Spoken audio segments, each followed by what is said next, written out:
নমস্কার, সুরজিৎ মান্না ক্রিয়েশনস চ্যানেলের পক্ষ থেকে তোমাদের সবাইকে সুস্বাগতম। আশা করি তোমরা সকলে ভালো এবং সুস্থ আছো। আমি তোমাদের জন্য এই ভিডিওটিতে তুলে ধরছি 2026 সালের ক্লাস 7 তথা সপ্তম শ্রেণীর ছাত্রছাত্রীদের জন্য রায় ও মার্টিন প্রশ্ন বিচিত্রা থেকে সেকেন্ড ইউনিট টেস্ট তথা দ্বিতীয় পর্যায়ক্রমিক মূল্যায়নের জন্য পরিবেশ বিজ্ঞান বিষয়ের ফার্স্ট মডেল স্কুলের প্রশ্নপত্রের সেটটির সম্পূর্ণ সমাধান করছি। তার আগে তোমাদের কাছে অনুরোধ, তোমরা ভিডিওটি না টেনে পুরোটা দেখো, ভিডিওটি কেমন লাগলো কমেন্ট করে জানিও, ভিডিওটিতে লাইক দাও এবং শেয়ার করো, এবং চ্যানেলে নতুন হলে চ্যানেলটিকে সাবস্ক্রাইব করে চ্যানেলের সঙ্গে যুক্ত হয়ে যাও। 212 নম্বর পেজের first model school Arambagh girls high school HS এই স্কুলের প্রশ্নপত্রের সেটটির সম্পূর্ণ সমাধান করছি। তোমরা পুরো ভিডিওটি লক্ষ্য করো। একের দাগে সঠিক উত্তরটি নির্বাচন করো। প্রথমে রয়েছে সমতল দর্পণের প্রতিফলনের ক্ষেত্রে পার্শ্বীয় পরিবর্তন হবে না যে অক্ষরটি, তা হলো অপশান। সঠিক উত্তরটি হলো অপশান সিতে এ। 2 নম্বর, সমতল দর্পণের লম্বভাবে কোনো আলোক রশ্মি আপতিত হলে প্রতিফলন কোণের মান হবে অপশান বিতে 0 ডিগ্রি। 3 নম্বর, চৌম্বক পদার্থটি হলো অপশান ডিতে কোবাল্ট। 4 নম্বরে, চুম্বকত্বের নিশ্চিত প্রমাণ হলো অপশান এতে শুধুমাত্র বিকর্ষণ ধর্ম। 5 নম্বরে, ইলেকট্রিক ইস্ত্রি গরম হতে সাহায্য করে যে তার, তা হলো অপশান বিতে নাইক্রোম। 4 নম্বরে, কোনটি তড়িৎ কোষের চিহ্ন, অপশান এর উত্তরটাই ঠিক। 7 নম্বরে, পশ্চিমবঙ্গে বায়ুকল দেখা যায় অপশান ডিতে বকখালিতে। 8 নম্বরে, পরিবেশ দূষণ ঘটায় অপশান এতে জীবাশ্ম জ্বালানি থেকে প্রাপ্ত শক্তি। 9 নম্বরে, স্কুটেলাম দেখতে পাওয়া যায় অপশান সিতে ভুট্টার বীজে। 10 নম্বরে, যে প্রক্রিয়ায় পরিবেশে ফুলের গন্ধ ছড়িয়ে পড়ে তা হলো অপশান সিতে ব্যাপন।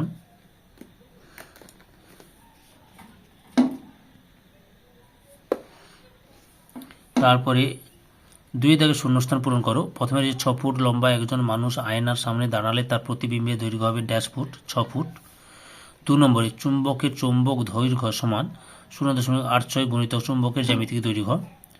3 নম্বরে, বৈদ্যুতিক সার্কিটে নিরাপত্তার জন্য ব্যবহার করা হয় ফিউজ তার। 4 নম্বরে, একটি তরল জীবাশ্ম জ্বালানি হলো পেট্রোলিয়াম।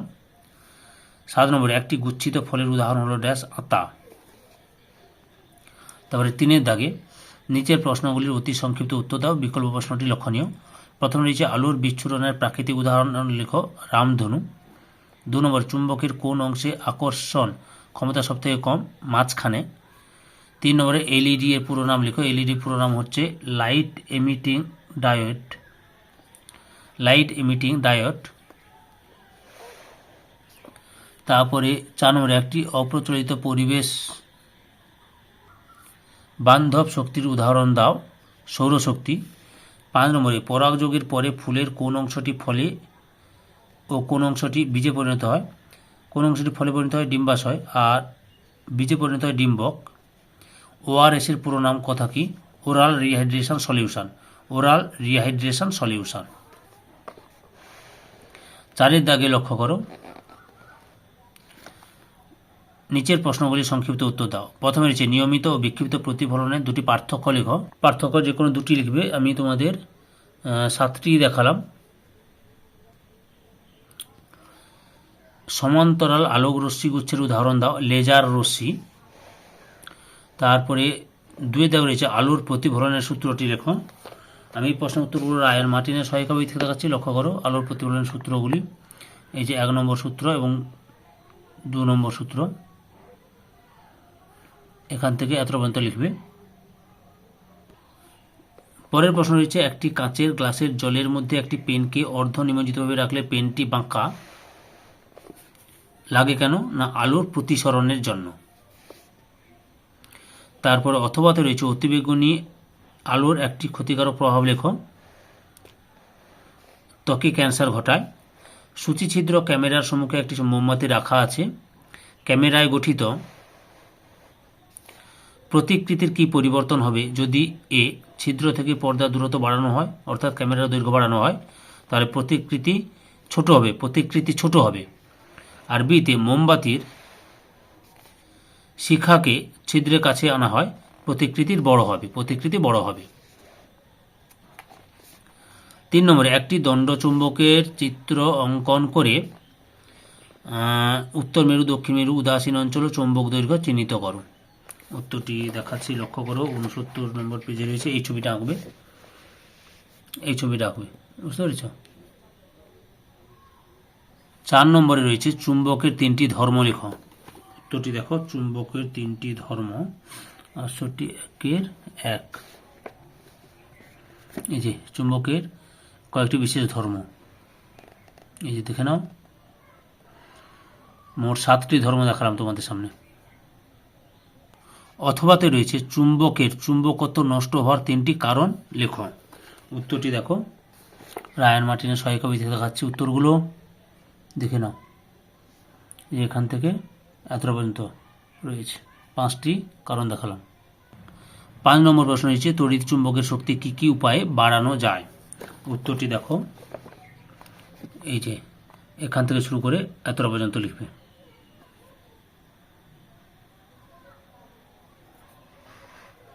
পরের প্রশ্ন, বোতাম সেল কোথায় ব্যবহৃত হয়? ক্যালকুলেটরে বোতাম সেল ব্যবহৃত হয়। তারপরে অথবাতে রয়েছে তড়িৎ চুম্বকের 3টি ব্যবহার লেখো। তড়িৎ চুম্বকের ব্যবহারগুলি লক্ষ্য করে, রয়েছে তড়িৎ চুম্বকের ব্যবহার, এখান থেকে শুরু করে এতটা পর্যন্ত লিখবে।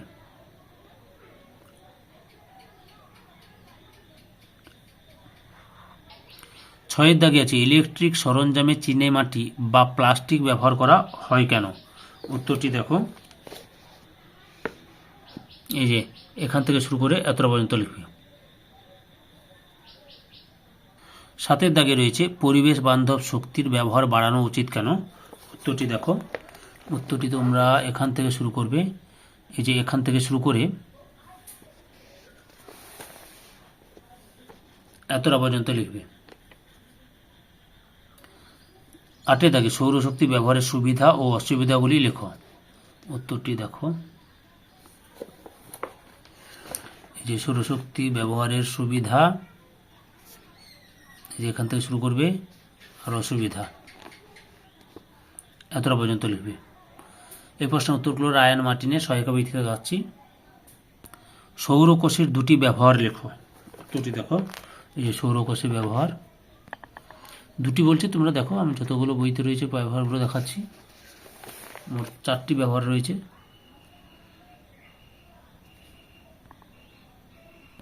অথবাতে রয়েছে জৈব গ্যাস কি উপায়ে তৈরি করা হয়? উত্তরটি লক্ষ্য করো,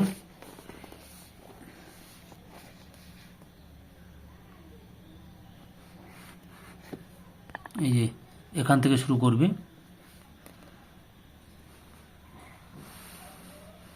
পরপর দেখে নাও,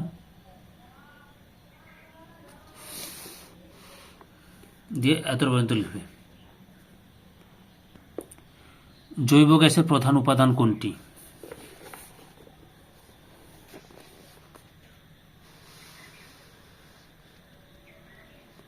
এই জৈব গ্যাসের মুখ্য উপাদান হলো মিথেন। জৈব গ্যাসের প্রধান উপাদান অর্থাৎ মুখ্য উপাদান হচ্ছে মিথেন।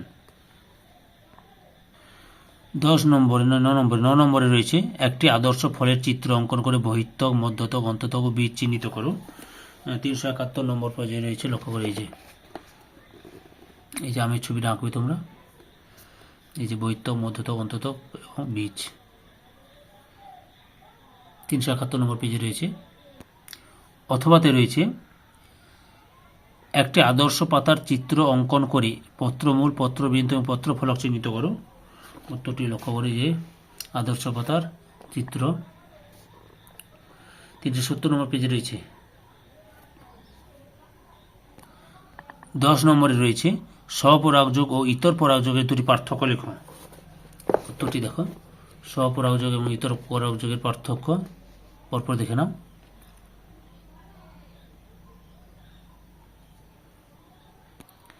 পরের প্রশ্ন, কুমড়োর আকর্ষক কোন অঙ্গের রূপান্তর কাণ্ডে রূপান্তর? ধৈর্য সহকারে সম্পূর্ণ ভিডিওটি দেখার জন্য তোমাদের সবাইকে অসংখ্য অসংখ্য ধন্যবাদ। আজকে এই পর্যন্ত, পরবর্তী ভিডিওতে আবার দেখাবে। Tata, bye bye.